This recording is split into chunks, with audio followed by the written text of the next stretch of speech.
Ko ka san amfanin ganyen mangwaro da tafarnuwa ga lafiyar ɗan adam? To ganyen mangwaro da tafarnuwa yakan maganin matsaloli na cututtuka da yawa a jikin ɗan adam.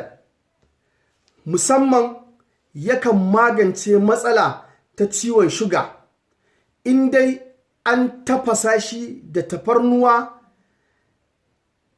da ruwa lita ɗaya, adadi ganyen mangwaron kamar guda 7, tafarnuwa kamar guda 4, za a samu ruwa lita ɗaya a tafasa shi ya tafasu sosai, a tace a sha rabin kofi bayan an ci abinci da safe, rabin kofi bayan an ci abinci da daddare. Wannan kan maganin matsalolin cututtuka kamar haka. Yakan magance matsalar ciwon shuga da izinin Allah. Yakan magance matsalar ciwon mara na mata, macen da take fama da yawan ciwon mara, wannan yakan magance insha Allah.